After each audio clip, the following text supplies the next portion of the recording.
So can everyone see both you should see the full screen presentation. And I think my video just comes in kind of on the top right corner. Does everyone see that? So it should say live webinar engineering economics for the electrical power PE exam. And you should be able to see a thumbnail either be in your right-hand corner or your left-hand corner, I guess, depending on how it's mirrored. And just a reminder, if you see me looking off to the screen like that, that's because I've got two monitors set up to help me run the show. Good. Okay. So I had less people accept the calendar invite for this one. And the good news about that is it makes it more personal, and I'll be able to field a lot more questions. I do like the big classes because I get lots of questions bombarded in the chat, but the smaller classes are kind of fun too because I can spend more time kind of with you guys more one-on-one. Feels more personal. So, and again, if you just joined us, go ahead and say hi in the chat. Let me know you're here if you haven't already. I just want to make sure you know where the chat's at. If you don't already have your calculator, go ahead and get it now. Just like the last couple of sessions, I'm pretty much going to be asking you to solve problems with me side by side. I like to do that. I think it really helps the engagement, and I feel like you guys get a lot more out of it. So before we get started for tonight, does anyone have any questions you want to ask related to the PE exam or anything that's going on with the course or anything like that? We'll just do a couple of Q&A for a couple of minutes. Go ahead, just let me know directly in the chat. And then after that, we will get started on engineering economics. No questions? That's first.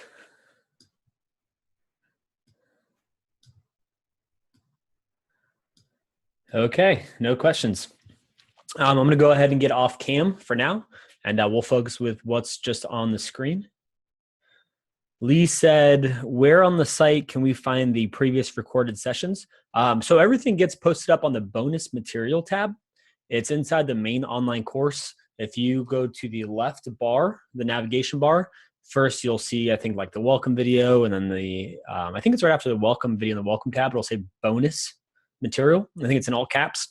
And I'm uploading them on the very bottom. So the newer ones will be the ones closest to the bottom, just like a blog post or anything like that. And then the show notes, the PFD, so everything that you see, the completed PFD with everything that I'm going to mark up tonight, it'll be directly after that. So you can watch it, you can click on the next tab, you can view all the notes, and then you can even save it and print it. And Lee, if you have any trouble accessing that, feel free to shoot me an email.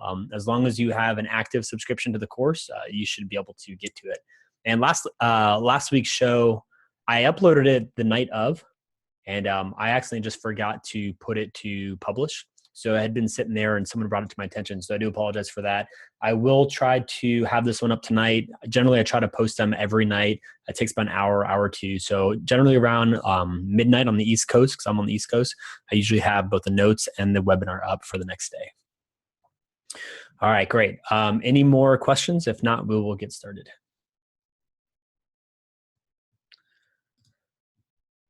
Okay. I'm going to go ahead and pause my video. So tonight we are talking about engineering economics for the electrical power PE exam. This tends to be kind of confusing for a lot of people because mostly it deals with a lot of vocabulary that we're just not used to.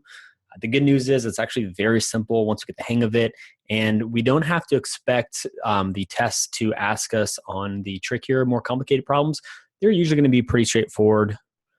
So as long as we cover our bases and we cover all of the most basic concepts of engineering economics, we're generally going to be in pretty good shape. So the first thing we're going to talk about is I've got a cheat sheet. I call it the cash flow diagram cheat sheet.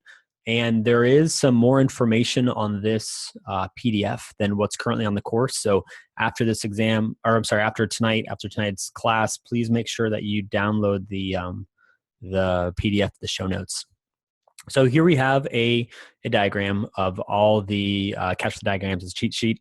So the biggest thing that people have trouble with is they have trouble going from the word problems, right? Because we're going to have, we're buying a car, we're taking a loan from a bank, and we want to go from our word problem to our cash flow diagram. And then from there, we want to solve for our answer. So what most people have a hard time with is this step right here.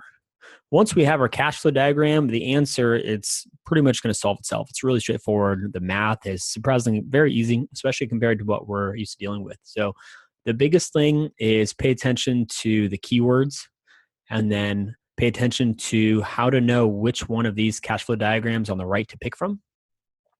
And you're going to see they all have really slight differences, but they're all pretty unique.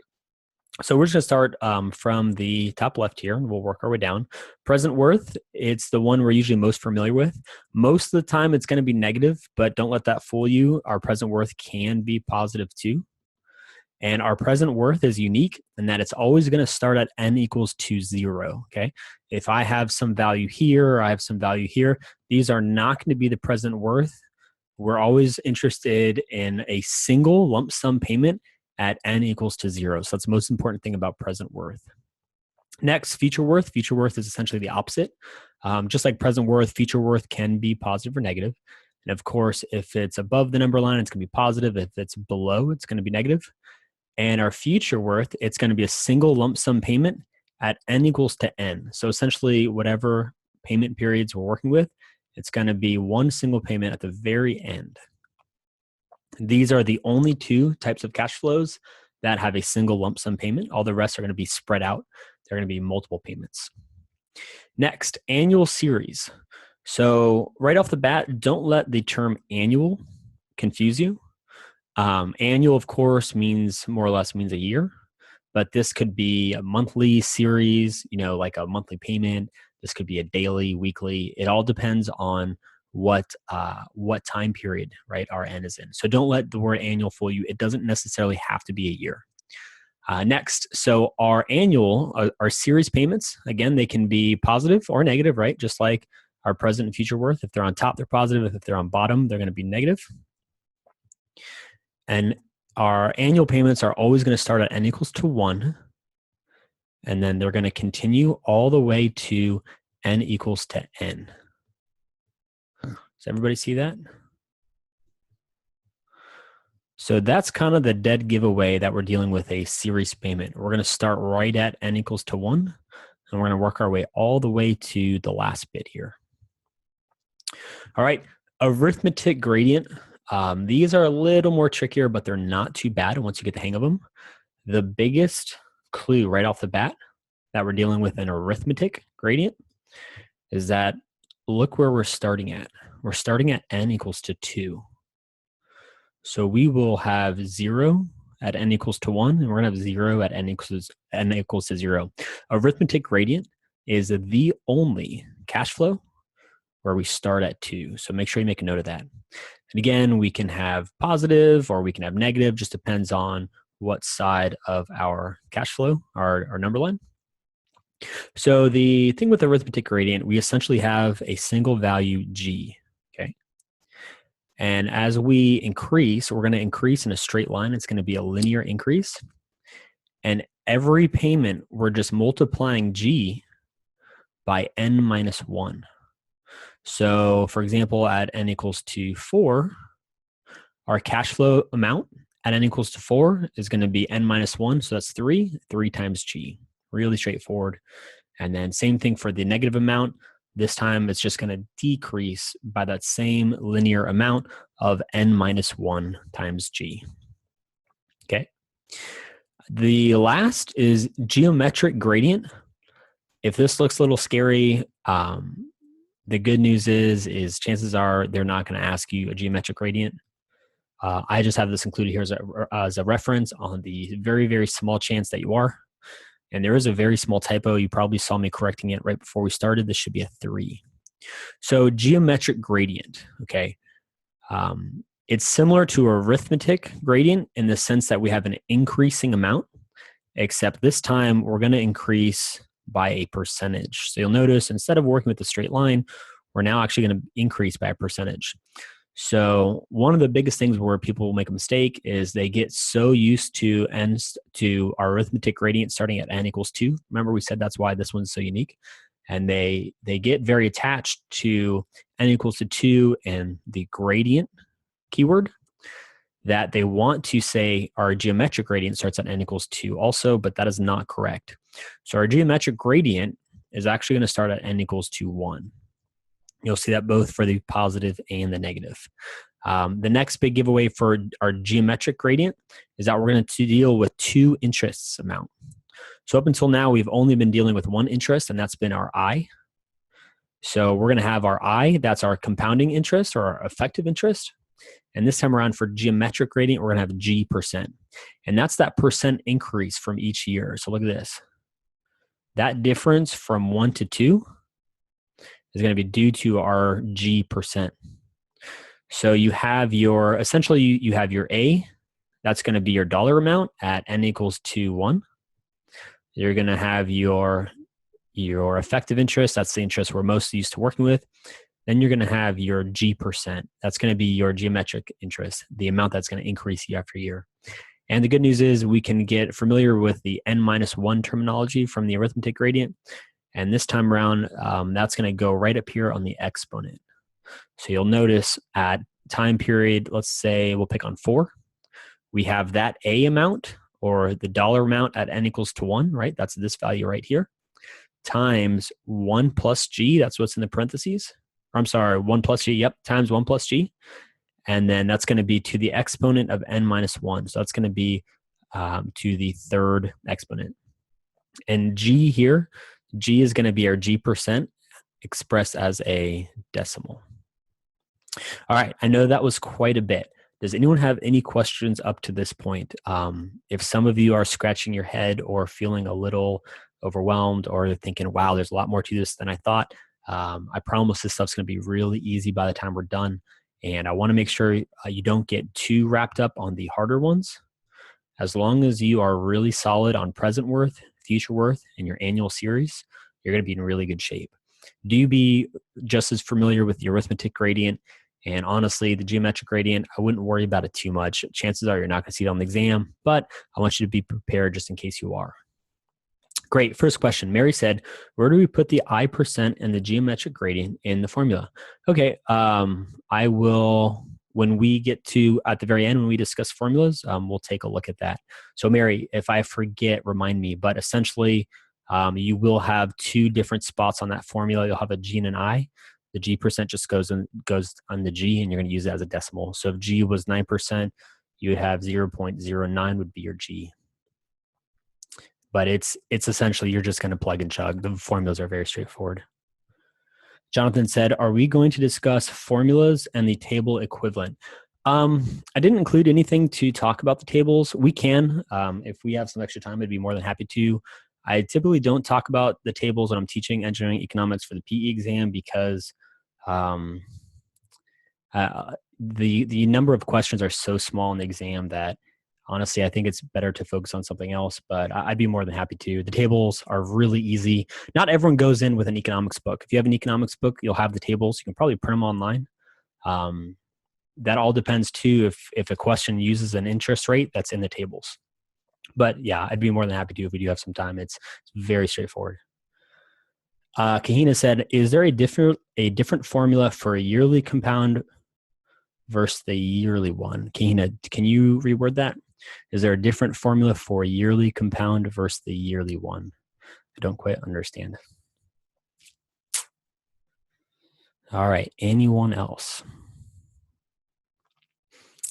How about this? I'm going to throw a couple of rapid fire questions at you on cash flow diagrams just to point out the things that are the most important. I'm going to go ahead and change my color to. And Alex said, is this PDF enough to take with us to the PE exam, or can you recommend a book? Sure, Alex. So I would check out, there's on the main website, electropereview.com. If you go to the free articles section, check out the recommended references. My favorite engineering economics book is on there. It's, I believe it's by Newman, I believe is the author. It's a great book. One of the easiest books I've ever found. I wish every book was written that simple. This PDF will be pretty handy. It's going to be all messy by the time I'm done, right, with all my notes, but it'll be a good reference. And then don't forget in the module too, you've got plenty of good notes too. Kahina asked, if we were given the number of years versus the number of months, great. Kahina, you're jumping ahead, but that's a fantastic question. Essentially, you're curious about the compounding periods. We will talk about that in probably the next 20 or 30 minutes. So when we get to that point, if you still have any questions, feel free to jump in. Okay, question number 1. Go ahead and let me know in the chat. I want this to be a race. So whoever can answer the quickest wins. Who can tell me at what time period does our arithmetic gradient series start at if it's negative? Who can tell me a negative arithmetic gradient at what time period? N equals to what? I'm looking for a number. Where does it start? Good. Lots of 2s in the chat. Awesome. How about our positive arithmetic gradient? Is it any different or is it still 2? Good. Lots of 2s. Good. I'm not going to fool any of you guys. How about, I'm going to hide my arithmetic series. Let me know, where does my arithmetic series start and where does it end? I'm hiding it. I want to make it a little tricky on you. So Mary said 1 to n. Beautiful. Yep. So our arithmetic starts at 1 and it goes all the way to n. All right. Trick question. You see this p hanging down that's cut off. You can't see the number line up here. Where does my p start at? N equal to 1, 0. Good. Lots of zeros in the chat. Yep. Really straightforward stuff. I can't fool you guys. Very good. How about F? Where does F start? Or I'm sorry. Well, really the only place where F is located. Yep. Lots of N's in the chat. Beautiful, right? F starts at N. Really simple stuff. I promise you'll find engineering economics. Once you master the vocabulary and you got the cash flow diagrams down pat, man, this stuff is real easy. Okay. Does anyone have any more questions on this overview, on this cheat sheet before we continue? And you know what I'll do is I'm actually going to go ahead and erase these notes now. That way, when you do download the PDF, this cheat sheet I think will be the most valuable thing to you other than the formulas. I'm going to go ahead and just erase it. That way it's nice and easy to read. I'm going to leave that 3, that red 3, that mistake I made. Keena said, will we be covering only continuous? So I'm going to focus mostly on periodic. We'll touch briefly on continuous, and we can definitely do an example on continuous if you'd like. The only difference is the formulas you use. So they're very straightforward. All right, let's take a look at the next page. So here we're looking at, we've got our shorthand formulas on the left, and we've got the full length formulas on the right. It helps if you think of these formulas as fractions, the shorthands. It makes it a lot more intuitive on knowing how to use them. So let's talk about what exactly does that mean. So let's pick on this guy right here. This is if we're interested in finding a future worth when we already know the present worth. So essentially, if I've got a single payment at n equals to what? What would this be right here? And we want to find the equivalent future amount, right? So this p-value that's right here next to my shorthand, that doesn't change, right? That's going to be my actual dollar amount. And what's inside these parentheses, that shorthand is going to represent these formulas. Of course, the formulas for each of my cash flows, they're all going to be different. But the shorthand, the nice thing about it is it follows the same format. And those of you that already do know how to use the table method to look up the decimal, this is also an easy way. You just look for your functions. So essentially, every single formula that we deal with, it's pretty much a conversion formula, right? We're trying to go from P to F, or we're trying to go from F to P. We're trying to move something in one way, and we're trying to represent it in a different way. So all of these are essentially just conversion formulas. So when I said think of them as fractions, you can think of this part right here as a fraction. So let's just ignore interest, I, and our pay periods, N, our number of pay periods for a minute. So remember we said we were going to pick on find F given P. So I'm going to rewrite this right here, okay? So I'm going to ignore interest and ignore my pay period. I'm just going to have F equals P times F over P, right? So what if from there, now that I know my F, What if I wanted to then convert that to my annual series payments, my A value, right? So our other formula, let me see if it's here. Let me see. I don't have it on screen. I'm going to go ahead and write it up top here, just off the notes I'm reading on paper. So we have find annual given F, right? So that's going to be F times A given F, I, N, and that equals F times I divided by 1 plus I to the N minus 1. Don't worry about memorizing stuff. I'm just writing it so it's on the same page. So we wanted to take this F and go straight to these A's.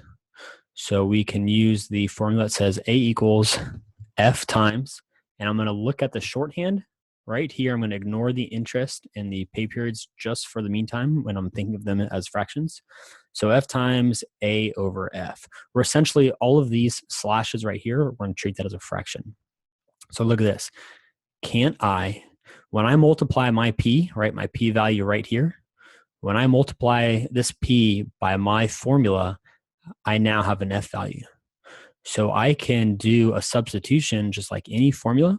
I can substitute that right in there. So I can say my final A value would be P times my F given P equation, right? That would be my new F times my A given F. And just like fractions, look at what's going to happen. This P and this P cancels. This F and this F cancels. And then we're just left with an A. It's just the same as doing like a unit conversion. I find that when you think of these shorthands in that way, it makes it so much easier when you're trying to figure out how to manipulate them. Every now and then you'll have to do them twice. On the PE exam, though, they should be pretty straightforward. All right. Jonathan said, are there any calculator shortcuts for these formulas like rectangular to polar? Unfortunately, no. The only shortcut that I use a lot is these decimal values. A lot of times you're going to want to go to, let's say, 0.652, just making one up here. Say that was our I, our percentage represented as a decimal. A lot of times I'll store the I to a variable in my calculator. And then whatever, say we went to 9 pay periods, that was our final N. I'd store 9 to the next variable, which is usually Y. And then I usually just hit X's on my calculator, right? And then Y's. And I find that I make less mistakes when I'm crunching a lot of numbers. These formulas, they're really simple, right? We're all really good with math if we've come this far. The problem is it's really easy to make a mistake. So these formulas, you definitely, especially this bigger one right here, like this one's kind of a monster to find the arithmetic from a gradient. Make sure you double check it on your calculator. You wouldn't want to get an answer wrong just because you made a simple mistake. So Kina asks, is in equivalent to I to the power of N in the A given G formula? Is in equivalent to I? Kina, I'm having a hard time. I don't quite understand your question. If you can retype that, I'd be happy to answer. Okay, so does everyone kind of understand when I say to think of these shorthands as fractions? Does everyone kind of understand? Kina said, you have it written as I times N in the A given G. Let me find. Are you talking about this right here? This one right here? Yeah, that's literally I times N. Yep, that's just I times N. Up here too, same right here. And then everywhere else, it's going to be an exponent. All right, is everyone good with these, thinking of these formulas as fractions? Everyone follow along? Pretty straightforward? Okay. All right, let's look at the next page. So first question, how can we find the future or present worth of an annual payment? So we kind of talked about that briefly, but we talked about finding the annual from a future. So let's say we have an annual payment. We'll go ahead and say 0, 1, 2, 3, 4, 5. So we're going to go all the way to n equals to 5. And let's pretend our annual payment is, let's say $200. We'll make it pretty easy. So at each one of these different periods, I have a single payment of $200. So if the question asks, how do we find the future? So we're looking to do this. Or how do we find the present worth? Notice how my P's and my P and my F, they're both going to be positive since these annual payments are positive as well. So this would be at 0. So here, all we would do is we would use, for this one right here, we would have, well, I know I need F, right? I'm looking for F. So I'm going to use the equation that has F equals. Next, I'm going to think of it in terms of a fraction. So I know my A value goes here, and my shorthand is going to be F given A because I need my A's to cancel if I want to go to feature, right? And then I've got my interest and I've got my N. Same for P. If we're trying to figure out what formulas to use, say this word problem says you have a $200 car payment at a certain interest, what would your present value be? So you know, okay, I'm starting with, well, I need to get to present worth, right? So I'm going to use the formula that says P equals. That's my first thing. My given is A, right? These A values, this is my given.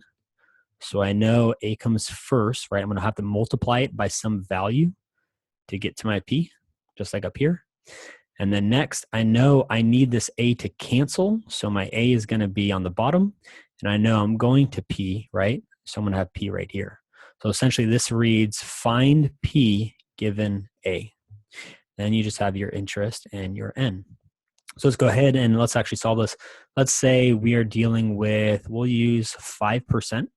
So let's just say our I equals 5%. We don't know if it's months, years, or anything like that just yet. All we know is that our effective interest, our I is 5%, and we've got a total of 5 pay periods. So I'm going to go ahead and write the formulas because they're off the screen. So find F given A is going to be F equals A times 1 plus I to the N minus 1 over I. And my present worth formula is going to be A times, I've got 1 plus I to the N minus 1 divided by I times 1 plus I to the N. So let's go ahead and let's do these one at a time. Let's go ahead and do the future first. Go ahead and knock this out in your calculator and enter it directly in the chat when you've got it. I'm going to be working it out alongside with you, and I want to make sure we all get the same answer. So go ahead and let's work this one now. And as soon as you get the answer, feel free to put it directly in the chat.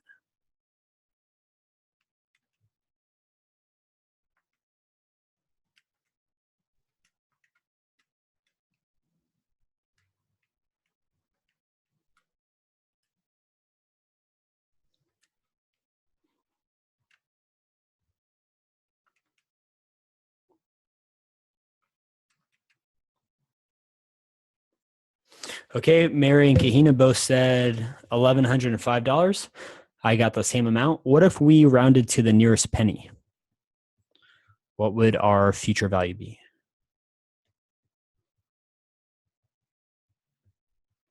So if we rounded to the nearest penny,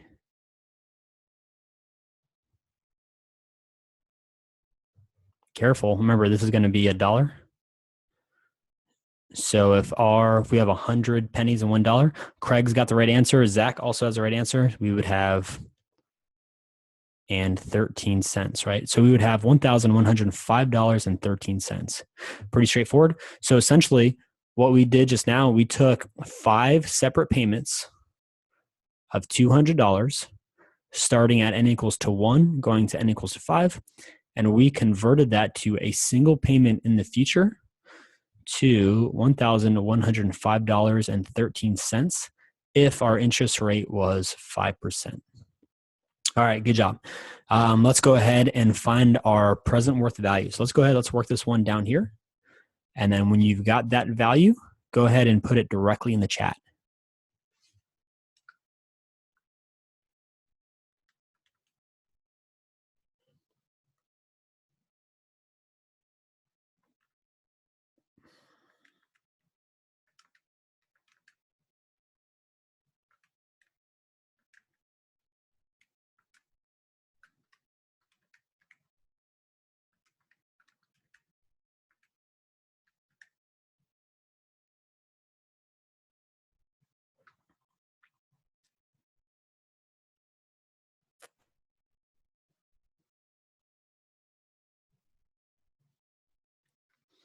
Okay, Katie said $12.76. So, Katie, what would be the easy way to verify if you're in the ballpark or not? So, I'm starting to see a couple of answers in the chat that are pretty much the same answer I got. How about this? Who can help answer me and Katie? What would be an easy way? So, and not to call anyone out for a wrong answer, but that's okay. That's why we're here to learn. It's actually a really good example that you got that. So let's say we did get a really low value like 1276. What's the easy way? How can we just look at this and know that there's no way that can be right? How do we know we're not going to even be in the ballpark? Anyone have any ideas? Remember, this is a good way to check your work. What if, Katie, what if this was an answer on the test and that was the first answer you got and bam, you circled it, right? You bubbled it in because it matched what you had. They do that a lot in the PE exam, by the way. They intentionally include answers that are common to get from simple mistakes. So Kahina said compared to A. Kahina, definitely. What do you mean by that? Jonathan said, that there's $1,000 on the table. Exactly. So kind of, you're going to be in the range of 1,000, right? Because we're finding the equivalent of 5 payments of $200. Now it's going to be worth a little bit of less money on the present worth, depending on our interest rate. But you're going to at least be in the ballpark of 200 plus 200 plus 200 plus 200, all the way to 5 times 200. All right. So if you said in the chat 800, I'm just going to round to the nearest dollar this time. So if you were 866 rounded to the nearest dollar, you are correct. So our present worth right here is 865. I'll go 866. Now, who can tell me? I'm going to go ahead and change colors here too. So who can tell me? We've got a present worth value and we've got a future worth value. Who can tell me a way that we can check our work? Who can tell me that we both have, this is the right F and this is the right P? How can we check our work right now?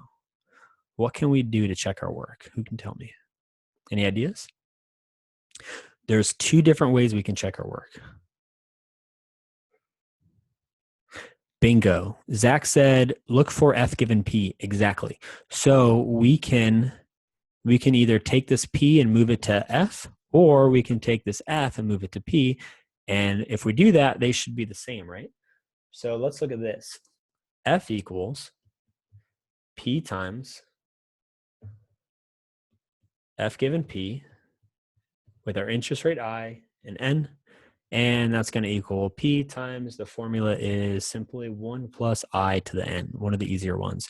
So go ahead, solve for that. So our new P, right, the P we found was $866. And if we round to the nearest dollar, we should pretty much get it spot on. So go ahead, do that now, and then let me know directly in the chat what you get.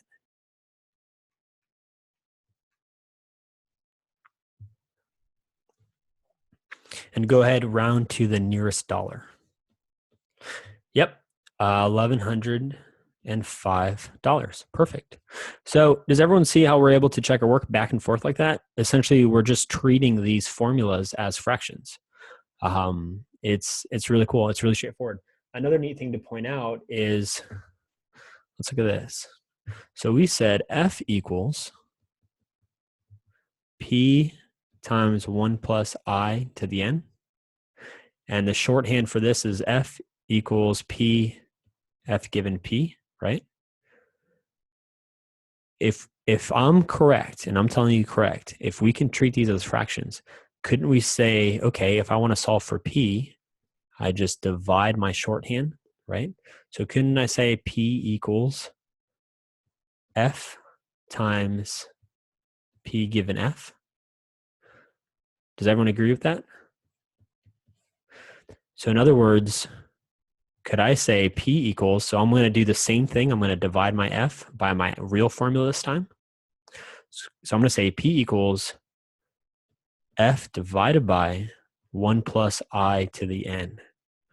Now, anytime we have an exponent, right, if I make this exponent negative, I can bring it to the top of that fraction, right? So I can rewrite this and say P equals F times 1 plus I, and this time I'm going to make that N, I'm going to make that N negative.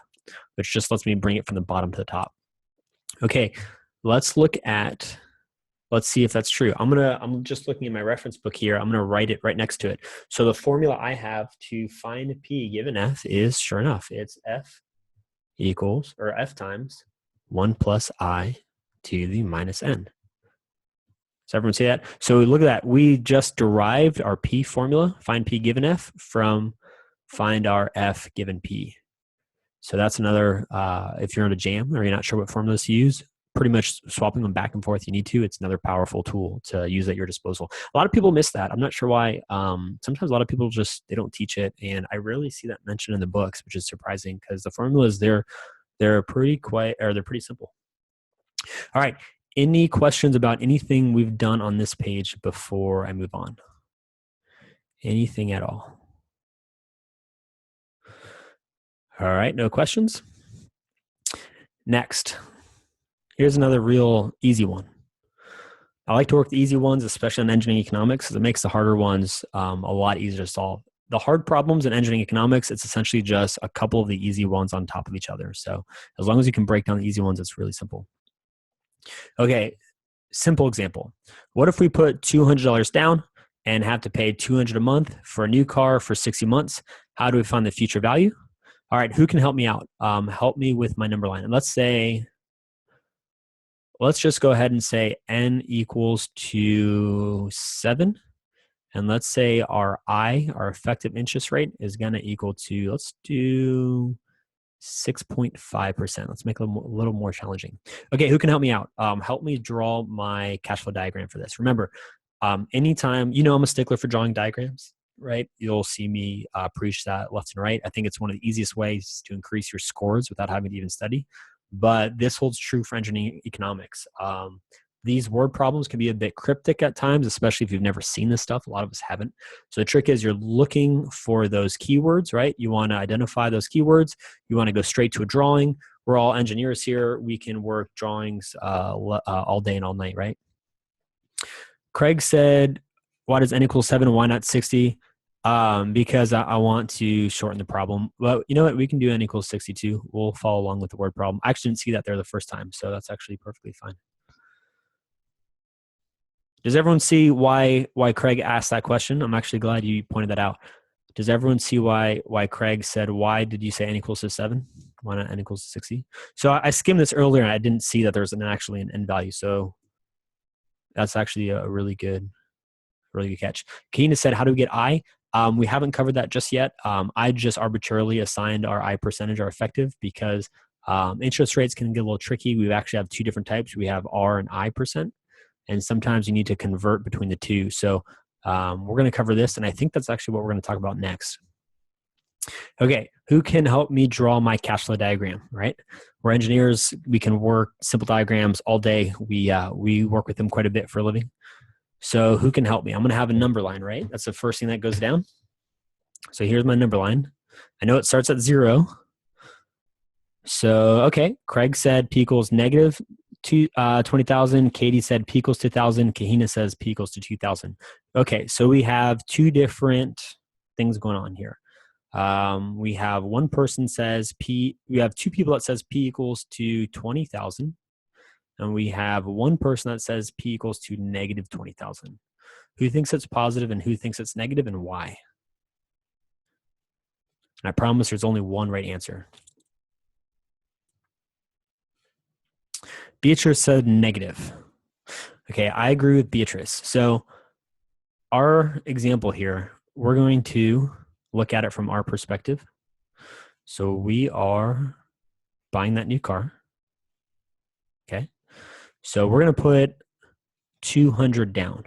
Yeah, exactly. Kahina said down payment equals negative. Exactly. So you can almost look at this two ways, right?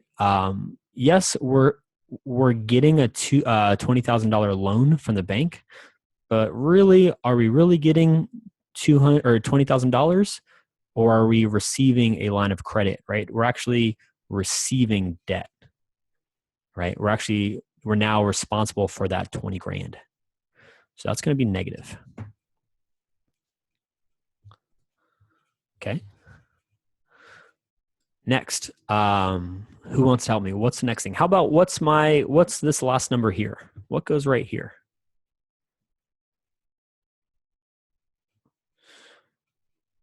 Yep, 60 was the answer I was looking for. Good job, Marcus. So 60 is our n, right? So, and of course, we're going to go 1, 2, 3, 4, 5. We're just going to pretend like it goes all the way to 60. Now, so we got this is our P. Okay, we're good there. How about this? What's this? Who can tell me what this is? That's A. Okay. So Craig said A equals negative 200 from n equals to 1 to 60. Does anyone agree or does anyone disagree with Craig? So Craig's saying we should have negative 200 from here all the way to 60. Good. Yep, seen a lot of agrees. So I think I can actually copy this and make it a little quicker. Let's see if this works. Ah, very nice. All right, so we've got these bad boys going all the way to 60. And I forgot the dollar sign, no big deal. Okay. All right, what about Arturo said 60 months, can that be switched to 5 years instead? Arturo, it could, but we would have to mess around with the interest. All right, what's my next step? So we got our 60, right? That was our n. We're good there. Now, how do we find the future value? So essentially, our future value is going to be down here, right? And if it's going to be a negative value, since we're adding all these up to a single lump sum payment, notice how everything is negative. If we wanted to, we could have represented everything positive. As long as you have, who here has done the circuit analysis bootcamp, who here is familiar with KVL and KCL, right? As long as our positive and negative values are separated by an equal sign, it really doesn't matter if they're positive or negative, right? Essentially, they can be both. Positive or negative is just a way to represent something adding or something subtracting, being an opposite polarity. So if there's only a single polarity, then it doesn't matter what way you draw it. But if, say, if we were actually receiving 200 for whatever reason, say it was a really bad car, and we were actually getting 200 each month, then those would be flipped. Then it would be important. Mary said, how does a positive and negative matter in our formula? Great question. Mary, as soon as we cover this example, I will slightly modify this one and we'll talk about that. That's actually a really good question. Okay, so our formula or our question says we want to solve for f. All right, how do I do that? First and foremost, does everyone notice how many cash flow diagrams? Ignore the f for a second because there is no real value there just yet. How many cash flow diagrams do I actually have here? Go ahead, let me know in the chat. How many different types of cash flows are here? Craig said 3. So let's ignore the F right now because we actually don't have anything there just yet. So good. Everyone's saying 2. Exactly. We know we have a P and we have an equivalent annual series. So Zach Shepard said bring A to P. We could do that, right? We could bring our A to P and then we could add that to this P and then we could bring them both to F, right? We could do that. We could bring our P to A, add it to this A, and then bring it to our F, right? Or is there a way to do it all in one go? Kahina said, is P a constant? Yep, Kahina. So P is a constant, A is a constant, F, well, maybe a scalar would be I think that would be more technically correct. But yeah, you're essentially yes. And another thing is a lot of people make a mistake and they think they need to add their A's. Your A is quite literally your single payment value. So your A will always be whatever that single payment is. Okay, so you guys are definitely on the right track. You're thinking, can we bring these A's to P and then bring it all to F? Or can we bring the P to the A's and then bring it all to F? We can do both that. But can anyone think of a way to do this all in one shot? Can we use 2 different formulas? How about this? So we said there's 2 different cash flow diagrams right here, right? We have a P. Oh, doesn't want to draw straight. So we have a present worth, right? and we have our annual payments. Well, what about this? Is there a formula that can bring P to F? And is there a formula that can bring A to F? Yeah, right. And just like, think of them like in terms of units, you can always add A's together. You can never add like a P plus an A directly, or you can never add like an F plus an A directly, right? Almost think of them in terms of units, just like you can think of those formulas as fractions and doing unit conversions. So anytime you want to add them directly, they have to be all F's, they have to be all A's, they have to be all P's, etc. So look at this. Don't we have two different formulas, right? Don't we have find F given P, right? And then don't we have find F given A? And then if, let's say, what if I call that F1 and F2? Then can't I just say F equals F1 plus F2? Can I just add them up once I find them? Not a trick question, by the way. So the answer is yes. Absolutely. Yep, Zach, you are correct. So another way we can do this is, let's use these two formulas. Let's say F equals, and we'll do it all in one go. So we'll say, Kahina said, would F equal minus F1 minus F2? Yes, it would. But if you don't have any polarity signs in your answer, then it wouldn't matter.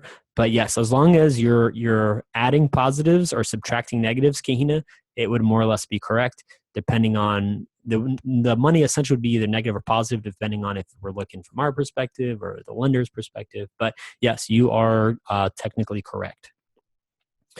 I wouldn't want you to add them negative like that and then get your negative F. And then when you see your answers, you have a positive value. So it could be positive or negative. Again, it just depends on the perspective. As long as you're aware of that, that's perfectly okay. All right, so let's set this up. Let's just go ahead and say F equals, we'll start with P first. Given P, right, our interest we said was 6.5%. So 6.5%, our N was 60, right? And then I'm just going to make some room. Let me just bring this down here. And then we have plus. Now we have our F2, right? Our F given A, our same interest of 6.5% times 60, okay? Now, since these are different shorthands, right, there's no other way we can simplify this. So don't do anything crazy like this. Don't do P plus A and then try to pull something out like that, because these represent two different formulas. So be careful. Sometimes I do see that. It's not that common, but it does happen from time to time. Now, if we had multiple P values or multiple A values, that would apply, but it's not in this case. Okay, so what's our P? Our P was 20,000. Our F given P equation is, let me see if I can just copy it.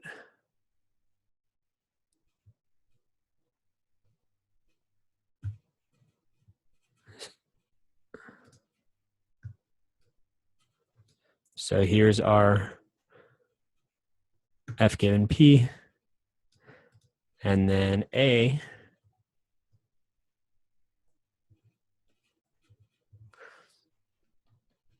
find F given A. That's going to be, looking at my notes here, I've got A times 1 plus I to the N minus 1 divided by I.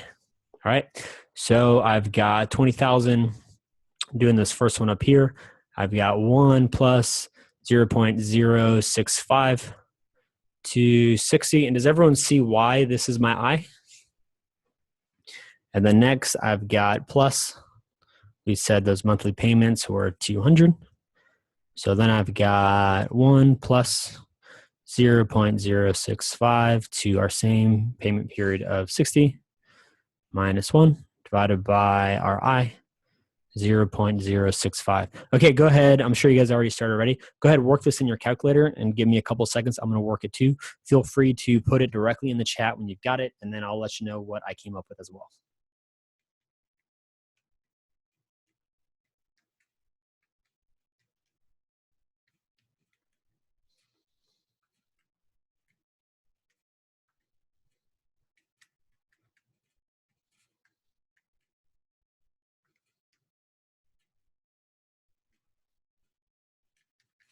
All right, who's got it? Who can tell me what our future payment is? Craig said about 1 million. Let me see. I got a lot of zeros. I got to count my zeros. 1, 2, 3, 4, 5, 6. Yep, Craig, I got the same answer. So let's go ahead. I'll go ahead. I'll write the long one. That way, if anyone's following along, they can check their work. So we've got 1,006,534.7. Craig, I actually got 0.76 out of 3 here. So if we round to the nearest penny, I got 7.6. So we'll go ahead, since this is such a big number, let's just go ahead and say F equals 1 million. All right, is everyone good with this? That's a deal breaker. Yep, Kahina. Good job. Kahina, you rounded to the nearest dime. Good.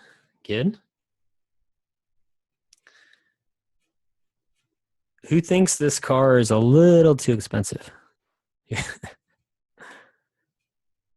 Yeah, just a tad, right? And if you're wondering why, because that doesn't sound that unreasonable, right? $20,000, $200 car payments. The reason why that's so high is our interest rate. I didn't convert it for monthly. So really, we just did the math for like 60 years, essentially is what we just did. Within budget, no big deal. All right, Jonathan, I want to come work for you. Okay, everyone good with this example? And then I think we're going to talk about the difference for those, the difference on the interest. Good. Okay. All right. Pay periods. Easy peasy. N is just going to be the number of pay or interest periods. Really easy. All right. Who can help me out? How many pay periods do we have here? 10, right? Okay. This one, how many pay periods do we have? 5. Really simple. This one, what does N equal? Throwing you off, a different wording. Of course, it's just 3. You're welcome, Katie. All right. Everyone good with N? Really, really easy. N is just simply the number of pay periods or interest periods. The biggest thing is not to be confused is these, if we're just given a cash flow diagram, you can't assume are they months, are they years, are they weeks, or the days. You have to get that from the word problem. So N is essentially your number of pay periods or interest periods, or it can be compounding periods if it's a simple problem. All right, next, let's talk about nominal interest rate, R. This is where it gets a little more confusing, right? I said we've got 2 things. We've got R and we've got I. So I percentage is what we use with periodic compounding. R percentage, R nominal, is what we use with continuous compounding. 9 times out of 10, even if you're doing a periodic question, they're going to give you R, and you have to go to I. So we're going to talk about how to convert to I, but first, let's make sure we can identify the R. Let's make sure we can tell the difference. So nominal interest rate R, you're given R most of the time and need to convert to I for periodic compounding, right? Just like what we talked about up here. You might see APR, don't let that fool you. Annual percentage rate, same thing. Annual percentage rate or nominal, same thing. Don't let that confuse you, okay? In your personal life, you're probably most used to hearing APR on the radio, right? Those annoying car ads, like 4% APR. All right, so let's look at this step by step. 9% compounded monthly. What's my R? My R is 9%. So we have 2 separate things here. And this is where most people get confused. Cash flow diagrams are really easy once we get the hang of it. This isn't too bad either once we get the hang of it, but this is where most people get confused. So we have two things. We have our interest and we have our compounding. Here we're compounding monthly, and here we have 9%. If the problem doesn't say nominal, if it doesn't say APR, if it doesn't say effective, if all it says is of an interest rate of something percent compounded at a certain period, you're going to assume it's R, okay? Unless it spells it out for you in the problem, you're going to assume it's your nominal. Another example, okay, 9% compounded semi-annually. What's R? 9%. 9% compounded quarterly. What's R? 9%. So these are all the same R. So these are all R equals to 9%. The only difference is how often it's compounded, right? The first one we're compounding monthly. The second one we're compounding semi-annually. The third one we're compounding quarterly. So now that we know how to identify R, let's talk about effective interest rate. This is usually what we're most interested in knowing because most problems are going to be periodic. Who can tell me in the chat, what's the difference between periodic and continuous in layman's terms or in an easy way that we can remember? Who can tell me what's the difference? No takers?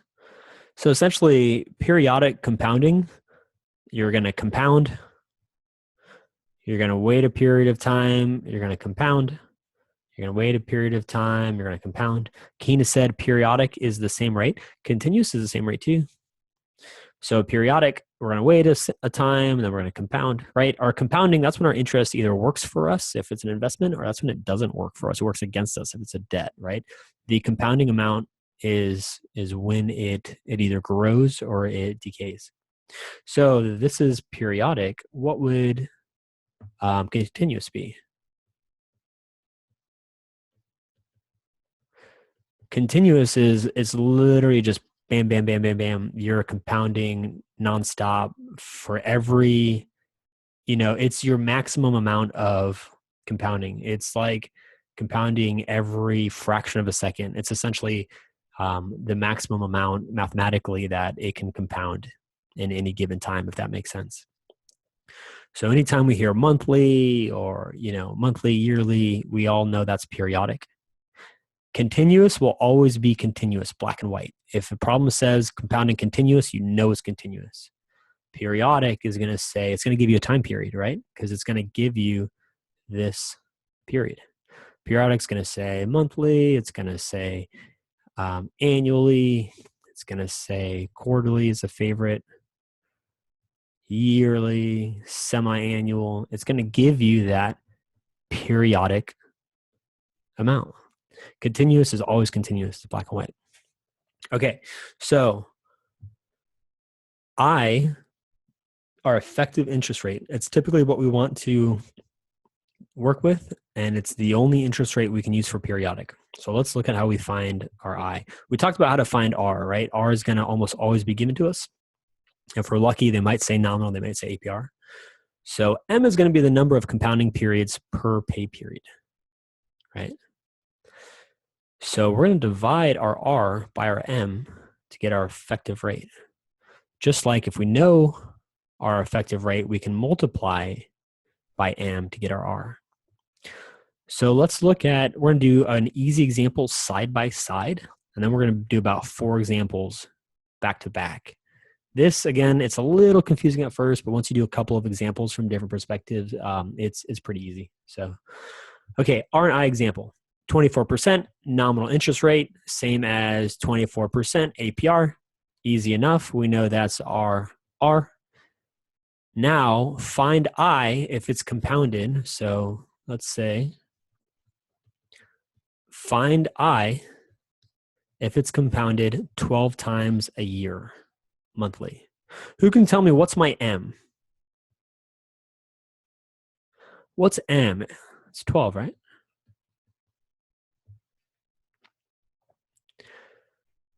So if I've got, back to that car example, look at this. Actually, I'm sorry, I don't want to jump ahead.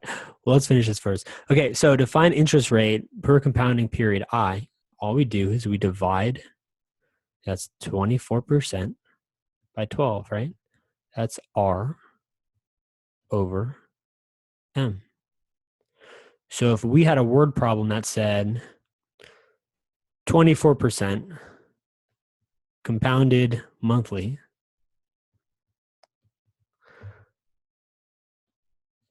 I would equal 2%. That means our shorthand, say we're doing find F given A. That means before we can use this shorthand, we need to find our I.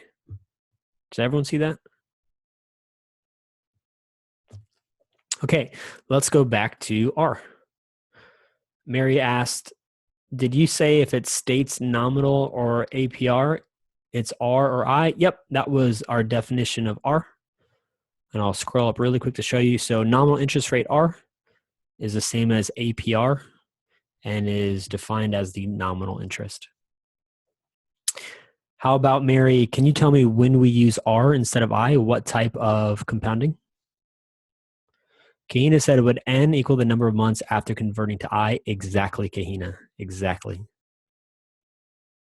Kahina, essentially what we're doing if we're working in months and we have a nominal, we're finding the effective monthly interest rate. How about, Mary, can you tell me when we use R instead of I? Yep, we're going to use it for continuous. Okay, so we found our I. Let's go right back to R. What if we're working a continuous problem and they gave us an effective rate? So how do we get back to R? We just multiply our I by our M, right? So we would have R equals 2% times 12. Now we go right back to 24%. So how about this? Let's look at that $1 million car question, which is pretty unrealistic. Let's actually find our effective, right?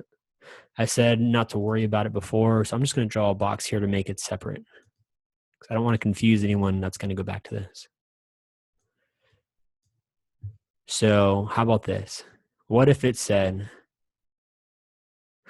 if our payments are $200 per month, we're making monthly payments. In order for this to work, we have to be compounding monthly. Does that make sense? So in other words, when you find your I percent, you're finding the interest between two pay periods. So if we're compounding monthly, and this was, we said 6%, 6.5%, who can tell me what my I would be? Marcus said 0.54. Let me check. 0.5 divided by. Yep. And how about Marcus? Would that be, you said 0.54. Would that be 0.54% or 0.54 expressed as a decimal to use in the formulas? So I want to make sure because we know we have to express it as a decimal in the formula, but sometimes when we use our calculator, we lose that. So Marcus, the question is, you said 0.54%. Yep, I agree with you. So that would be 0.54%. That's our I percent. And then our actual I that we use in the formula, of course, we just move this over twice. So we have 0.0054. Everybody good with this? And I bet you if we did this, so look at this. Our interest went from 6.5. Remember, that 6.5% got $1 million. If we redid this with 0.54%, it would be a lot less than $1 million. It'd probably come out to like, I don't know, 30,000 or something. It'd be a lot less, wouldn't it? Mary said, I'm lost. Go ahead. Tell me where you're lost. What part did we lose yet?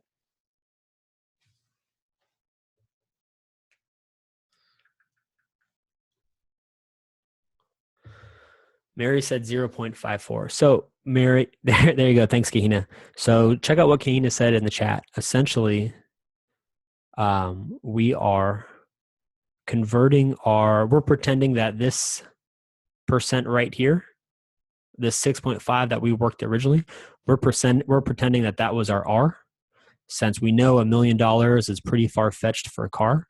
But at this point, when we discussed this example, we hadn't introduced the difference between R and I just yet.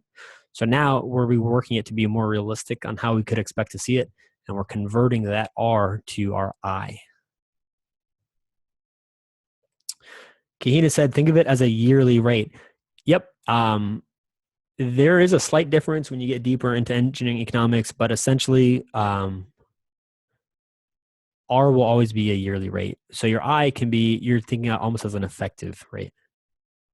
Craig said N equals 7 for P with I 6.5%, while N equals to 60 and I equals 0.54 for A. So Craig, your I would actually be 0.54 for both your P and your A. You'd rework it. Okay. And Jonathan asked, divide by 12 since it's monthly with 60 payments. Yep, exactly. And I didn't want to jump too far back here. I just wanted to address that since $1 million was pretty ridiculous for a car. So how about this? Let's work. I've got a couple of examples prepared for you with the verbiage. So let's look at this. Mary said, I'm back on track. Good, good, good. So how about this? 9% compounded monthly for 4 months. Okay. What's our I? What's our R? Do we know I? Do we know R? Do we know M? Who can help me? 9% compounded monthly. We don't see anything about APR, right? We don't see anything about nominal. We don't see anything about effective. So, yep, Kahina said we know R. Exactly. So remember, we had two things. We have our interest and we have our compounding. So since it didn't say APR, it didn't say effective, anything like that, we know we have to go from R to I. And how about, is this compounding periodically or compounding continuously? And how can we tell? How can we tell?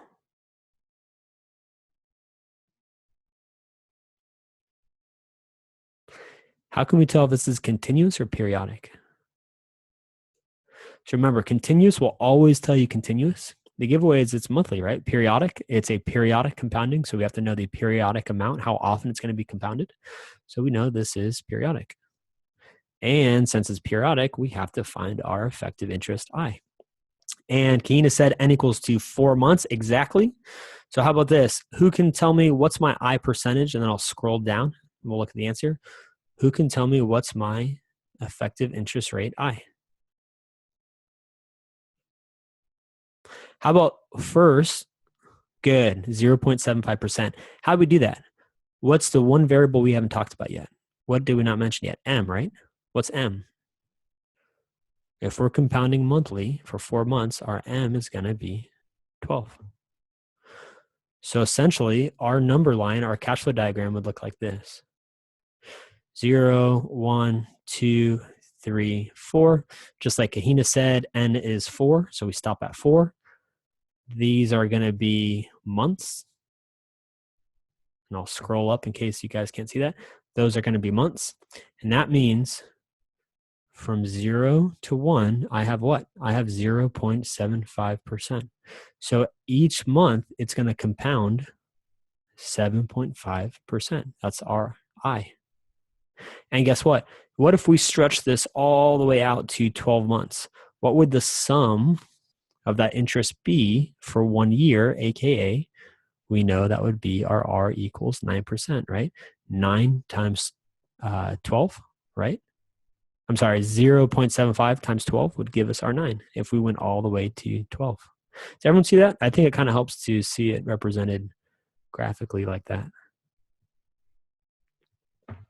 Okay, let's try the next one.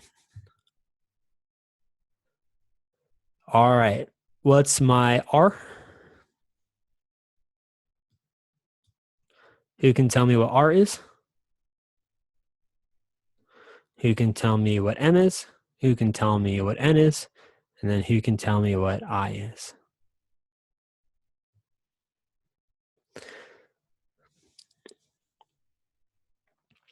How about what's R? What's the easiest one?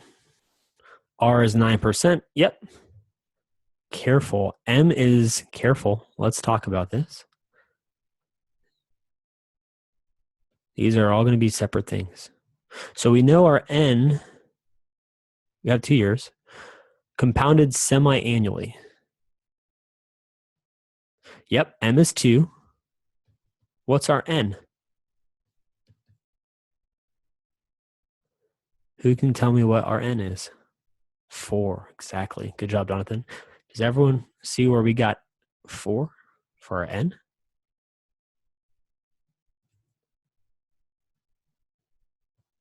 So if we're compounding semi-annually, so that means semi-annually is what? That's the same thing as 6 months, which is the same as half a year. And we're going all the way for 2 years. So it depends. If we're going for 2 years, however, we're compounding every 6 months. So that's once, twice, 3 times, 4 times. So this is going to be 4 periods of 6 months each, or really 4 semi-annual periods. Everyone see that? And then our interest, what would our interest be? What would our effective interest be?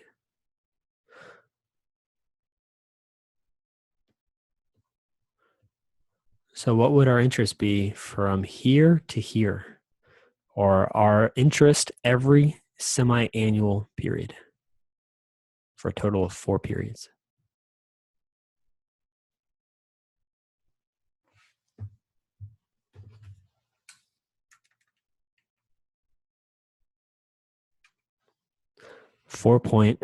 I've got 4.5%. Does everybody see that? Or 0.045 if you're working in a decimal. So remember, when you find your I, you want to know the interest from 0 to 1, 1 to 2. You're looking for the interest per pay period. All right, let's take a look at the next example. 9% compounded quarterly for 3 years. So same questions. Whoops. So I'm interested in knowing my R. I want to know my M. I want to know my N. And last, I want to know my I.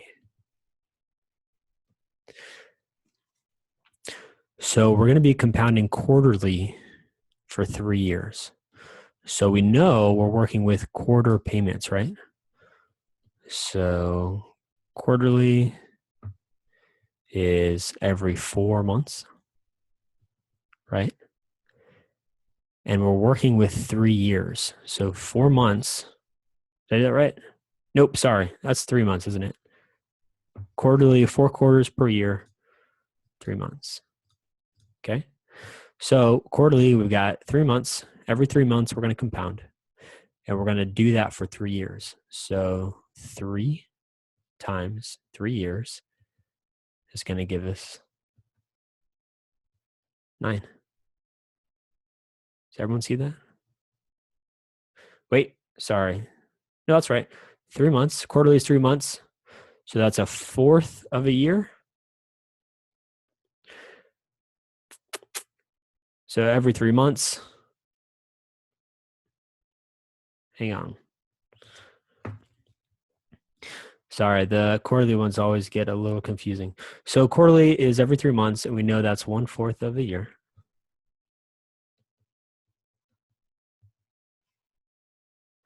For 3 years. So that's 3 times 4, isn't it, actually? Yep. Sorry about that. So so that confused me too for a second. It's been a while since I did engineering economics. Does everyone see why Rn is 12?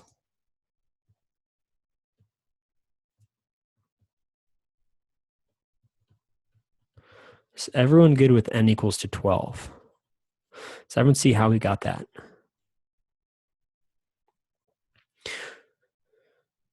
Craig said 4 quarters in a year. Yep, for 3 years, exactly. All right, our R percentage is 9%. M is 3 months. N is 12. What's our I?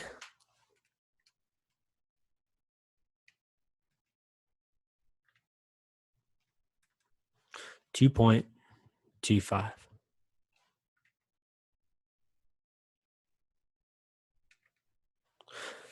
And we got that by doing what?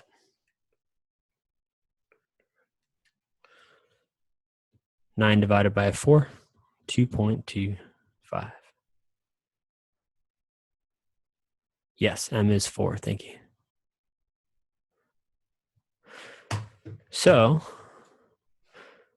we have 4 quarters in a year. So 0, 1, 2, 3, 4, going all the way to 12.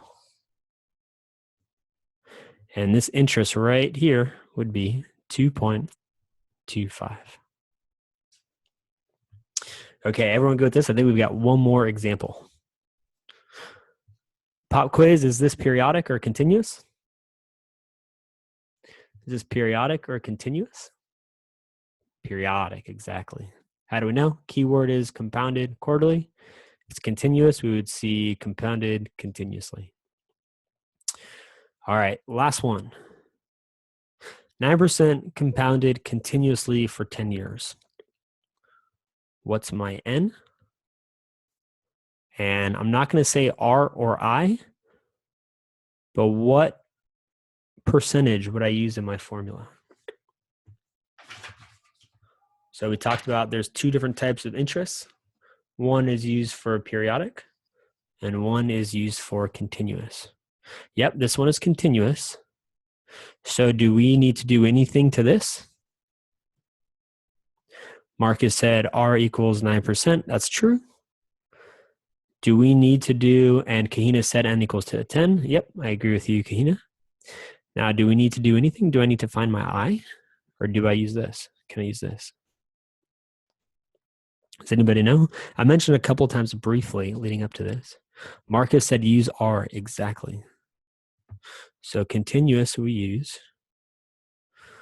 R. And I did an example here. I did work it out to this number. I'm trying to think why. I can't remember off the top of my head, so I'll come back to that. I might just take that out. Okay. Yeah, I'm just going to go ahead and scratch it out for now. I don't want to confuse anybody.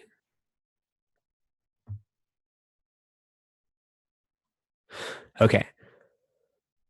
It's almost 10. I'm going to just scroll through here. I don't think we're going to be able to get to everything today.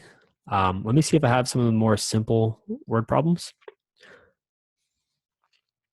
So this car example is a really good one. I think for the PE exam at most, you can expect to have 2 at most. In one, we had a P and an A. They can get really tricky. So if you get an economics book, definitely try to stick to the easier examples. Here's a really good one. How do we know if a value of money is positive or negative? And this goes back to someone in the chat asked when we add or we subtract. So we'll talk about that here too. So let's do this. I'm going to draw a number line. If it's above the number line, is it positive or negative?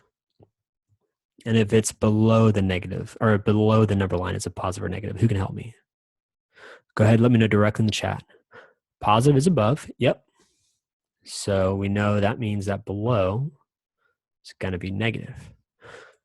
So let's start with negative. Go ahead, shout out some words in the chat that are keywords that we would see in a word problem that lets us know that it's a negative amount. Craig said, yep, payment. Good job. Agree with you there. Elosion said expense. Jonathan said investment. Sure. He invested a total amount of X dollars. Kahina said maintenance. Sure. The monthly maintenance on this pump comes out to $100. What else? How about debt? We do debt. Anything else? How about down payment? How about mortgage? Purchase. Good job. Now, Kahina, would withdrawal be positive or negative? Careful with that. How about a loan? Loan's negative, right? Can anyone think of anything else for our negative keywords? All right, let's talk about our positive keywords. So we'll start with withdrawal. So withdrawal will be first. What else? Salvage value. Good. Thank you, Eric. You guys will see this quite a bit. If you hear something like this, how about this? What if a word problem said the salvage value at the end of 10 years was $10,000? What kind of cash flow would that be? Not just positive or negative, but would that be an F, a P, an A? If the salvage value at the end of, say we sold that $1 million car for a total of $10,000, if that was a salvage, that'd be F, right? Awesome. Exactly. So that's usually going to be an F. All right. What else? What else for positive? Marcus said future in all caps. Mary asked, would we be thinking the person is doing the transaction when we say positive or negative? So that's a good question, Mary. How about what if the word problem said the plant was spending a $200 maintenance after an initial purchase of $40,000? Then we would be looking at it in the perspective of the plant, right? Or if it said maybe someone made an investment, someone purchased some stocks, or someone purchased a car, then we'd be thinking about it in terms of a person. It's usually pretty straightforward. You'll know right away who's doing the spending. Alex said profit. Good job, Alex. How about revenue?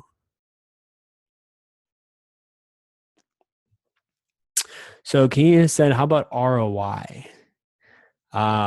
Yeah, there's a return on investment. That's a different part of engineering economics. I'll go ahead. I'll say that's positive. I don't think you're going to see much for ROI problems. Okay. All right. Let's see what else we got. So that's really good. Remember, biggest challenge on engineering economics is going to be breaking down those word problems.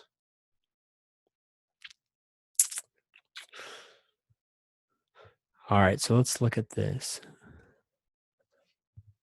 So these are some tricky ones. I'm going to draw a cash flow diagram. I'm going to hide. That was the giveaway. So at 0, we've got minus 200. At 1, we've got minus 200. At 2, we've got minus 200. At 3, we've got minus 200. What kind of cash flow is this? It's a trick question. What kind of cash flow is this?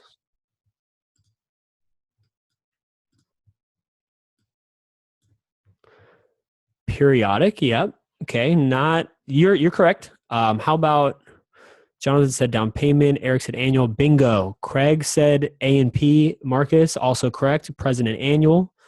So does everyone see why this is P equals 200? Actually, we'll say negative 200. P is negative 200 and A is negative 200 for an N equals to 5. Does everyone see why we've got 2? So that's actually what? Remember, what does our A start at? So here's our negative 200 plus 0, 1, 2, 3. Does everyone see that?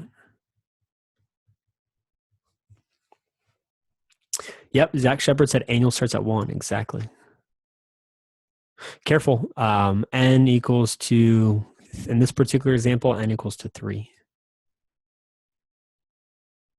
Not the end of the first year. A is going to go all the way to N, right? If we fly all the way up. I don't want to make anyone dizzy, but look at this. Remember, our annual is going to go all the way to n.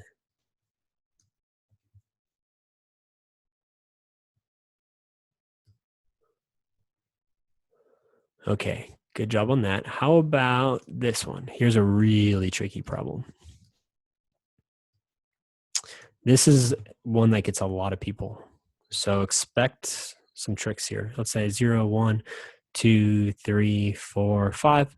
Okay, at n equals to 5, we have $1,000. And then we have reoccurring payments of 300. What kind of cash flows are in here?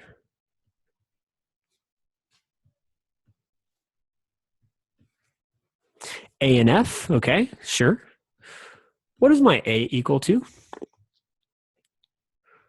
What is my A equal to? 300, good. What is my F equal to? And I see Kahina already said 1,000. What is my F equal to? Bingo, good job, guys, 700. Awesome, right?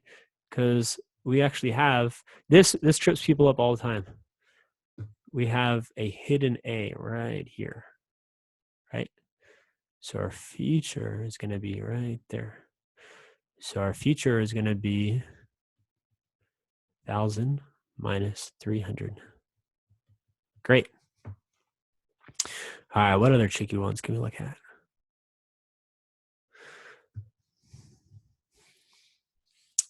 How about this?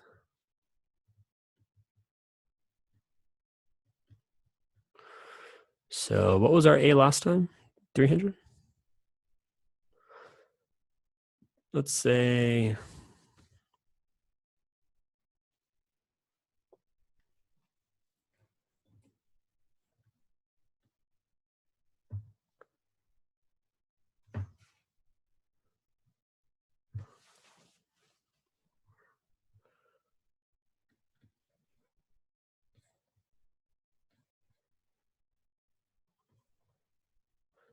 all right, what do we got here? Kahina, you're on a roll. Does everyone agree with what Kahina said in the chat? Kahina said A equals to 300, G equals to 100. Who agrees, who disagrees? I think maybe some of you are, Mary said agree. Anyone else? Agree from Marcus, agree from Craig, Zach and Eric agree. Good. Where does my G start? Yep, n equals to 2. If I'm only looking at a G function, do we have anything at 1? No, right?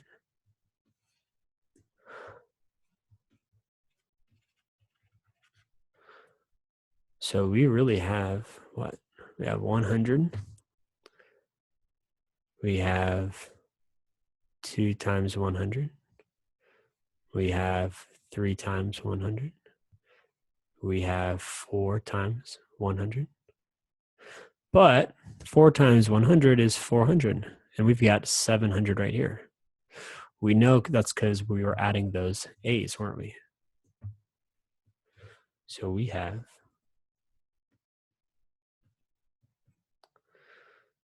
300, 300, 300, all the way to 5.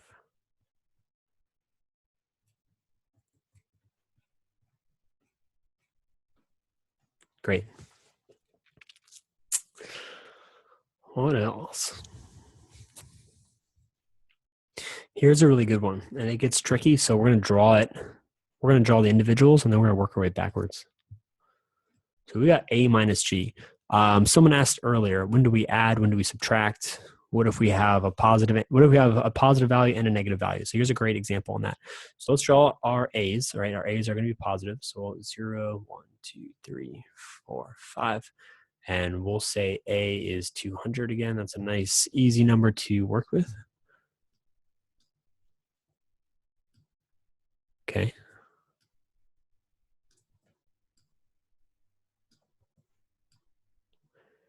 And now we're going to have a negative G. Let's do the same G value of 100 like last time because it's easy to work with. So 0, 1, 2, 3, 4, 5. So if we're doing negative g, so a is 200 here, g is minus 100. What's my value at 1? What goes right here? 0. Awesome. Careful, Zach. Gotcha. How about what goes here on 2? 100, is it up or down? Minus 100, right? Great. So minus 100, minus 200, minus 300, and minus 400. A nice linear increase or decrease. Now, let's work this out payment by payment. And we're going to find our a minus g. So 0, 1, 2, 3, 4, 5. And we'll do it in red. Okay, first one, 0 plus 0, of course, is 0. Now we have 200 plus 0 is 200. Okay. At time is equals to 2, we have 200 minus 100. So now we have 100. At 3, we have 200 minus 200. We have 0. At 4, we have 200 minus 300. So now we have minus 100. And 200 minus 400 is negative 200. Does everyone see how silly that looks? What's the giveaway that there's a gradient hidden in somewhere here? The straight line, right? So, okay, maybe I didn't draw it so good. Let's do this.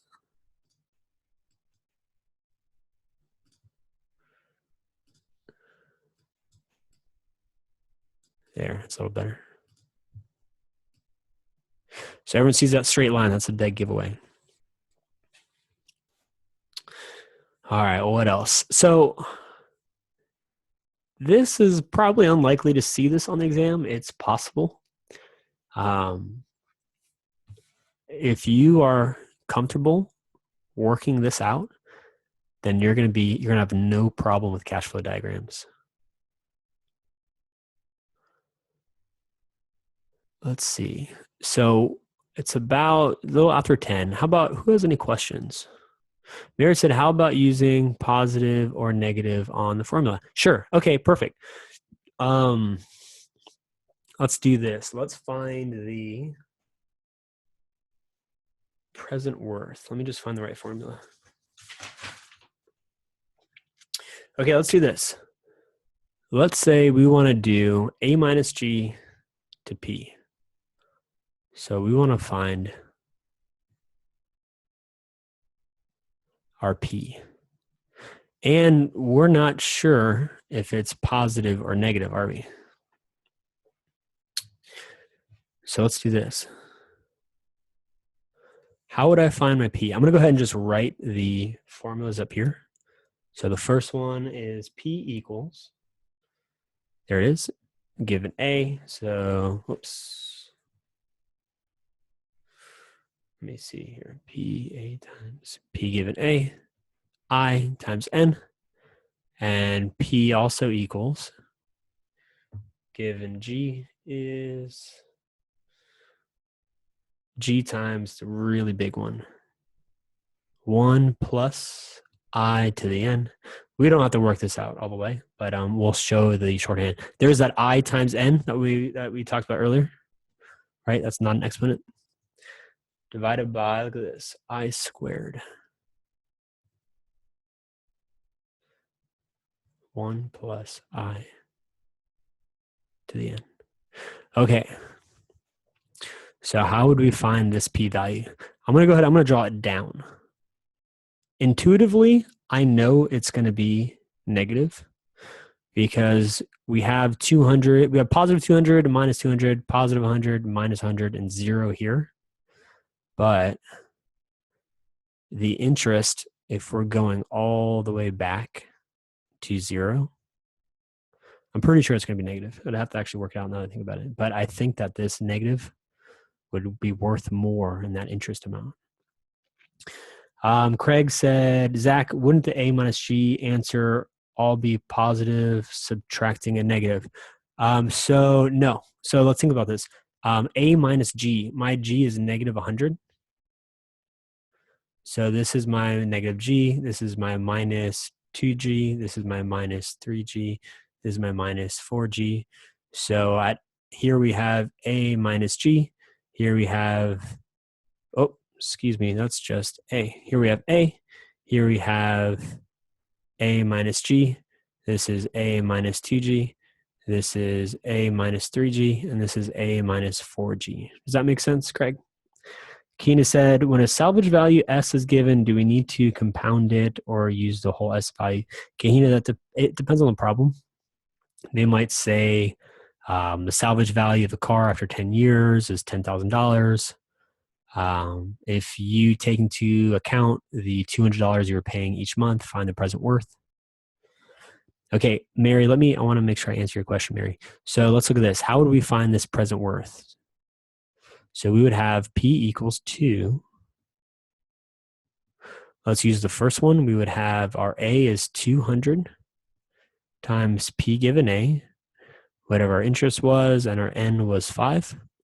Now we have minus, don't we? Because this is minus G right here. This is minus G for G equals to 100 for N equals to 5 at some interest I. So we would have minus 100 times, I'm just going to say P given G. Now look, I wrote the shorthand up here, but I didn't write the formula and I didn't write the shorthand over here. So this was A times 1 plus I to the N minus 1 divided by I. 1 plus I to the N. Craig said, I see the answer you gave as A plus G again because G is negative. Yes. This is minus G for G equals to minus 100. Same thing, I guess. We could say this is negative G for G equals to 100, or we could just say it's negative 100 G. It's as long as you're comfortable with assigning the polarities. How about, let's say this, and I mentioned it briefly. I think it's a really good example of how to talk about this. So I'm going to answer a couple of questions in one example. So let's say we bought a car. Okay. And after 10 years, that salvage value was $10,000. But I'm going to simplify it so we don't have to mess with our percentage and our pay periods. Let's just say we were making equal payments of,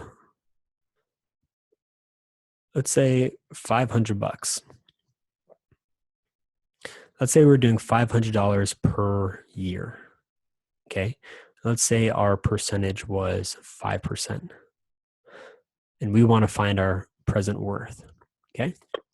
So 10 years, and I set it up per year so we can use our R in this case would equal to I, since we're going to say yearly compounding too, just in the sake of simplicity. Okay, so we bought a car. We don't know how much we bought it for. All we know is that after 10 years, the salvage value was $10,000. So we sold it for 10 grand. But every year we were making payments. So 1, 2, 3, 4, all the way to 10. Every year we were making $500 payments.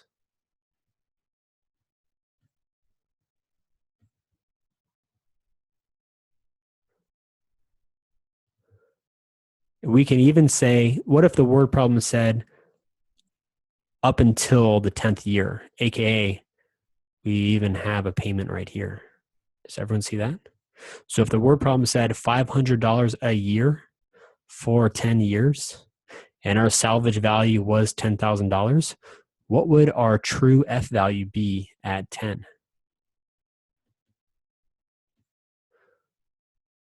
what would our true value, what would our F value be at 10?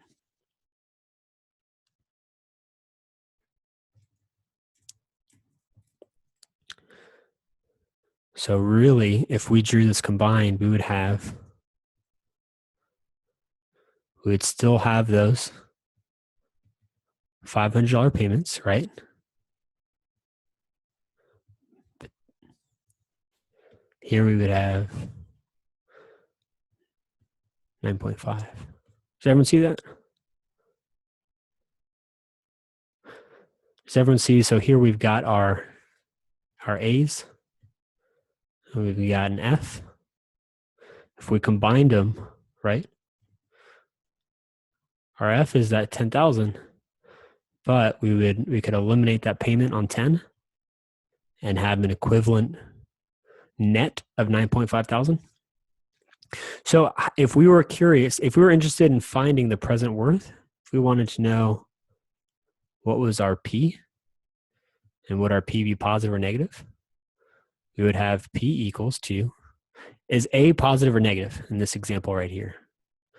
If we're making $500 payments once a year for 10 years, we have negative 500, right?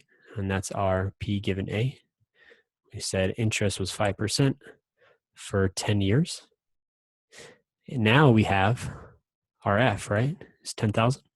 And it's going to be positive, right? So now we have plus 10,000. Find P given F at 5% for 10 years. Does everyone see that? This is a very straightforward question. This is something that you can expect to see on the exam. So Mary, does that answer your question about how we did the positive and negative? Kahina said, why use the 9.5? In this case, we wouldn't, right? Because we have two separate. If we drew a single equivalent cash flow diagram, we would represent it like this. Why not use a 9.5? Because if we used a 9.5, we wouldn't be using our true value for F. So if you were just given this kind of cash flow diagram, you would need to know, right? This is, what is this right here? This is an F minus A value, isn't it? So if we use the 9.5, we wouldn't be using our true F, right? We'd incorrectly be using this F minus A value. Does that make sense? It's similar to, let me fly up here really quick.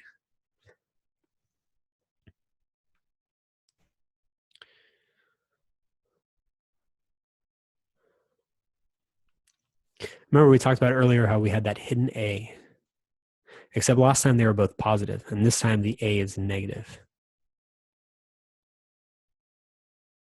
Here it is. Remember when we talked about this? So here we actually have this value right here is actually our F plus A. That's that 10,000. So our F is actually going to be 7,000. And down here,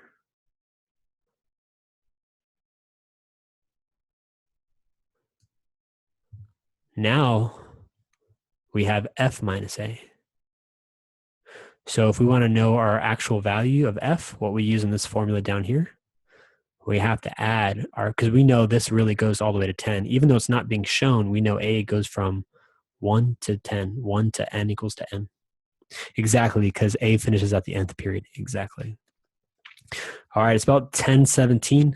We're getting close to 2 hour mark. I'll answer a couple of questions and then we'll call it a wrap.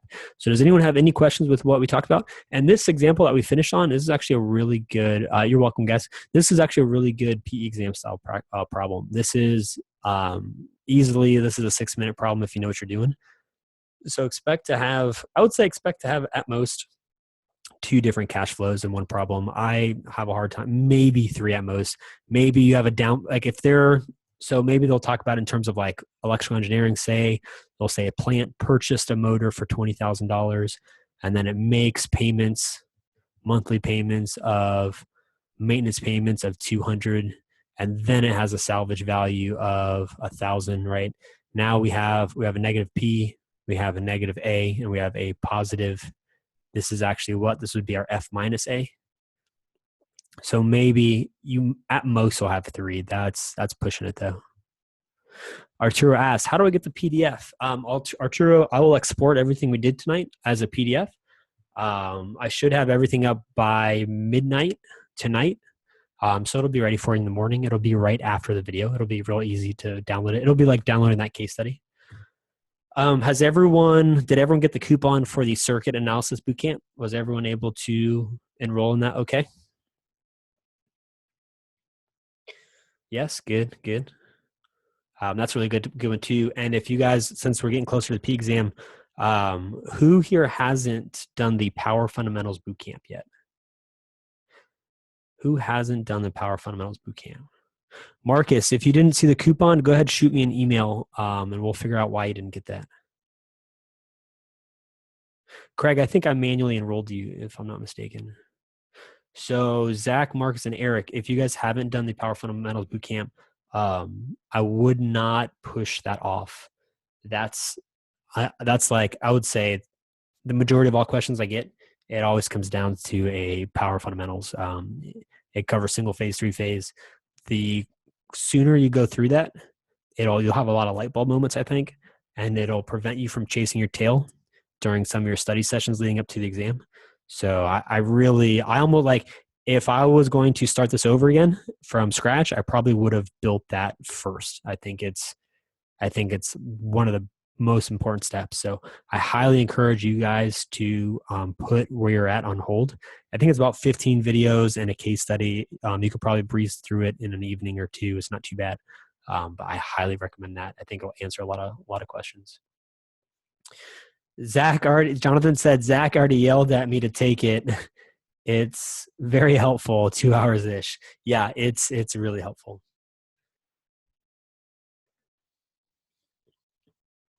Arturo, if you already subscribed, I'm including it for you guys at no additional charge. So if you didn't get the coupon, you should have all got the coupon code. Same for the circuit analysis. I think it went out earlier this week. So if you didn't check your email for me, if you don't have that coupon code, shoot me an email. I'd be glad to put you in it for free. Craig said, I haven't went through the Power Camp yet. It seemed like the material was all in the analysis section. So those two are separate. Unless you're talking about the analysis module. The Power Fundamentals, it goes more into depth where it derives everything so you know when to use the right formulas. Jonathan asks, Zach, do you have a subscriber rate for private sessions? Yeah, I do. If anyone's interested, I do private one-on-one sessions. The rate is if you go to the courses page where all the courses are displayed, you can click on private tutoring. And I do group sessions as well. A lot of times people want to do I do a max of 3 in a group, but I'm happy to split the cost 3 ways. I think it makes it more worth the money, because at 3 people, I can still answer the questions pretty quickly. I don't think it takes away from sharing it with 2 other people, and you split the cost. You only have to pay a third. So, Arturo, go ahead. Send me a private email after this. I see you saying send me the coupon. Send me a private email after this. We'll figure out why you didn't get that. All right, I'm going to get off the screen share here really quick. Let me see here.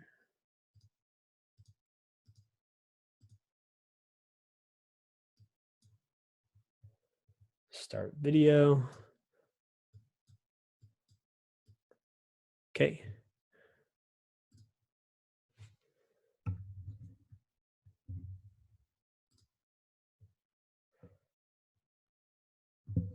Hang on 1 second. There we go. Okay, now I can see the chat again. Jonathan asks, if anyone is interested in splitting an hour session, let me know. Yeah, if anyone is interested in splitting a private session, just send me an email and I'll put you on a list with everyone else. I'll even be happy to send out an email to everyone saying, hey, we got someone that's interested in splitting the private session. Craig said, is this the part where your kids come busting in like the BBC guy? Lucky for me, I don't have any kids yet. So that's should not be happening anytime soon. Kahina said, are you planning on posting a sample exam? No, it won't happen this time around. Right now, I'm concentrating my efforts. I'm trying to get as many modules as I can done by the April PE exam. For the following October session, I'll probably make a couple of different sample exams, but I'm only going to make them off of the existing questions in the modules. So those modules are your best bet. I spend a lot of time on them, making sure they're as close to what I think would be the PE exam questions, and I've gotten a lot of really good feedback lately. So don't feel like you're missing out. The benefit of having them organized as a practice exam is that it would give you a better idea of what to expect as far as like the mix of questions, instead of just doing all, power, all engineering economics. It'd give you a better idea of practicing them in the mix. But I think a lot of you do have practice exams in the meantime. So no, unfortunately, I don't think I'm going to be able to get to that before the April exam. But like I said, all the questions I would pull from that are already in the modules. All right. Any other questions? Craig, that was pretty funny. That made me laugh. You're welcome. Mary said, will we have a protection module? Yeah, I hope so. What I'm working on right now, I'm wrapping up what's left of its 2B. So it's started with batteries, it's power supplies, so it includes power electronics, all the good stuff, PLCs, switches, relays. After that, Mary, I'm moving on to the final chapter, the protection chapter, because I think that's the last more difficult one. And then all the other ones, they're really not too bad. They're more so like qualitative questions that even those aren't ones to be scared of. They're easy to find if you've got like a good book like Wildy. But protection is pretty difficult. Yeah, Eric, we could definitely do NEC Wednesday night. I've been getting a couple suggestions. A lot of people want fault analysis, even though that's been covered in the modules, but I'm happy to do it. Yeah, we could definitely do NEC. Yeah. Jonathan said, yes, faults. We'll do both. I want to do transformers because I had a private class on transformers. It was for the last guys that won the webinar contest. It's posted too, by the way. That transformer class is posted, but that made me realize even though transformers are really simple, there's a lot of really small, like nuanced details that can really change the whole flow. So we'll do NEC, we can do fault analysis. I definitely want to do transformers. We can do transmission lines, we can do all that stuff. Right now, I'm going to limit the classes to the ones that already have modules done, just because it's easier for me to prepare, and that way I can still focus on getting as many modules as done as possible for you guys. I think that's kind of the priority. But what I can do too is, as I publish modules too, I could even do those live. That way you kind of have all the supporting info too. Fall and protection. Yeah, when I'm done with the protection module, we'll probably do one of those live classes as well. Craig said, I'd be happy to share some NEC material I have from PBI. No, so we can't, careful. We can't share everything needs to be purchased legally, right? You don't want to rip anyone off. Yeah, no sharing. It's an ethical issue too. No sharing of other info. Hey, there's other good material out there. If you think it's worth it, buy it. I mean, you can't have enough. You can take it with you too. All right, getting close to 10:30. Any other final questions? Any other final questions? Engineering economics, remember, it tends to be, it's really easy. Just get good. When you practice problems, look for those keywords. Go to the reference article too on the main page. Look at that engineering economics book. You can probably pick up a used copy for like 20 or 40 bucks on Amazon. It's pretty cheap. It's a great book, gives you plenty of practice. It's real easy to follow. But yeah, engineering economics, look for those keywords. Try to break up the word problem into those nice cash flows. And then once you have the cash flow diagram, they solve themselves just about. You're welcome, Arturo. All right, guys, thank you for joining me. I will have this, hopefully I'll have this recording published by midnight tonight, available for a rewatch. And I'll be sending out the calendar invite for the next round, the next class, next Wednesday, same time. You're welcome. Thank you, guys. Thank you. Thank you. All right. Good night, everyone. Have a great night.